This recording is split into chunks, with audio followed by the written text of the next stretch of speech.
rumors spreading round United Texas town about the shack outside the game. And you know what I'm talking about.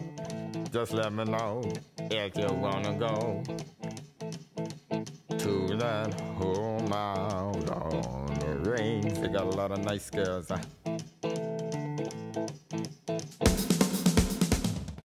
This is Dr. Dean with Weight Loss TV, and coming to you from the bottom of one of my treadmills today.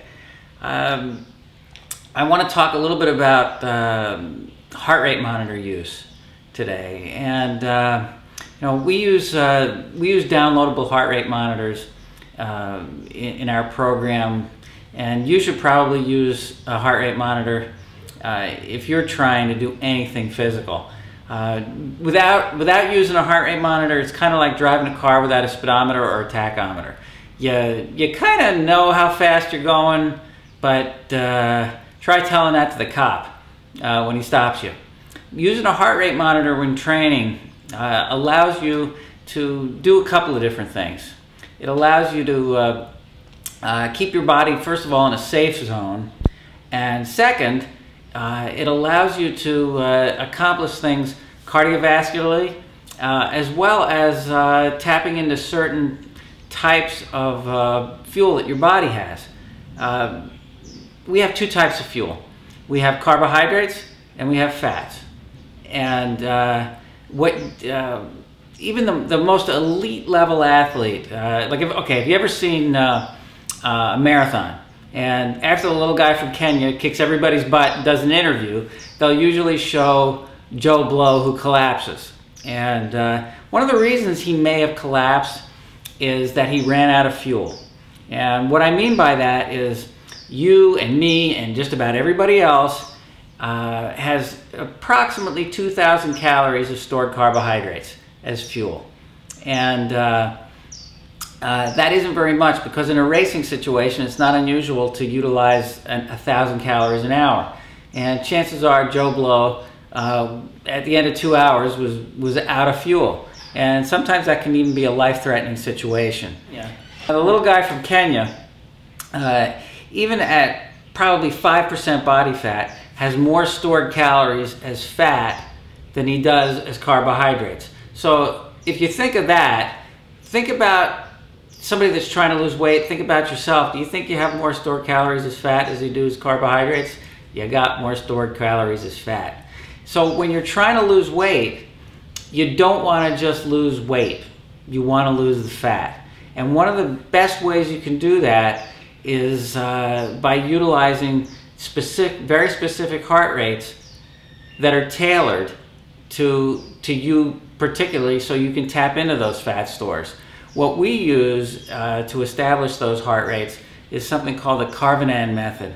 And you know, there's some simple ways to determine what your max heart rate is. I'm sure if you've done any research into this at all, you know that it's 220 minus your age, and that will come up with a theoretical max heart rate. Really, the best way to find a max heart rate is to find yourself a hill and sprint up and down at 10 times, and whatever that heart rate is, the max, assuming you put forth the max effort, that's your heart rate. But you know, most people don't want to do that, especially if you're just starting with exercise.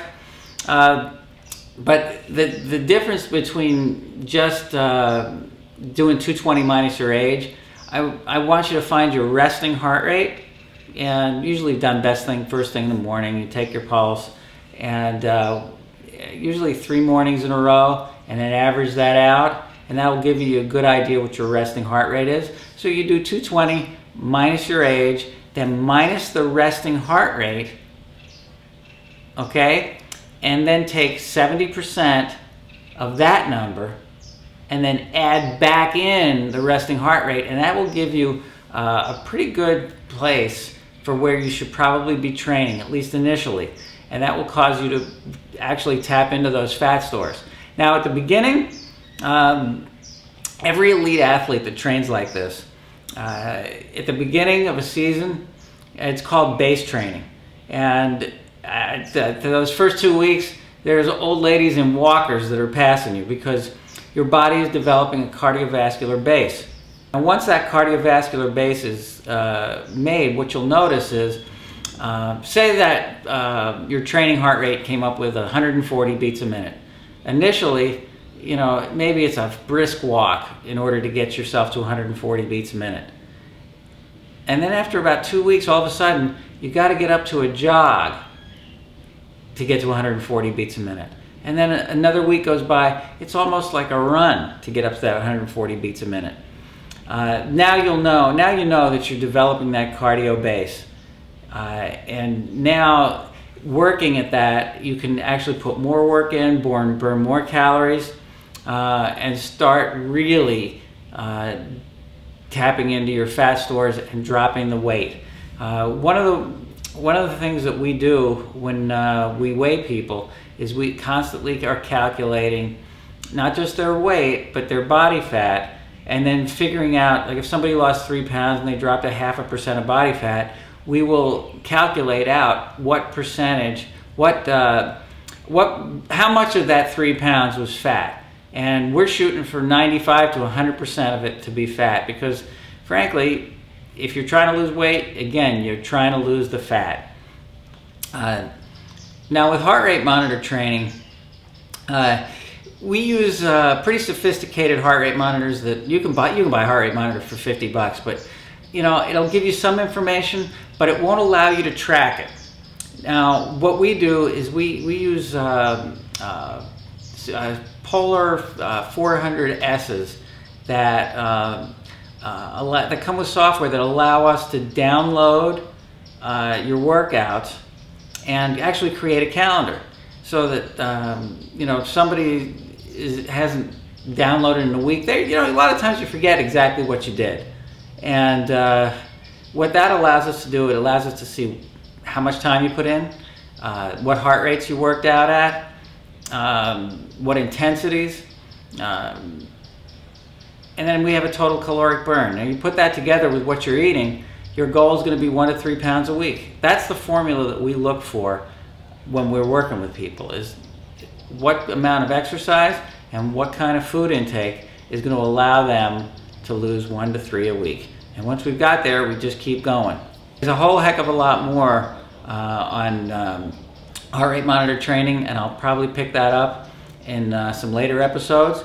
But for right now, maybe you want to review this and really start thinking about using your heart rate and figuring out what your heart rate you should be working at, so that you can really tap into those fat stores.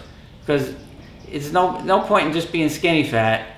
You'll want to get rid of the fat so you don't clog your arteries. You know, it's great to look good in a bathing suit, but you know, you don't want to be the best looking guy in the morgue.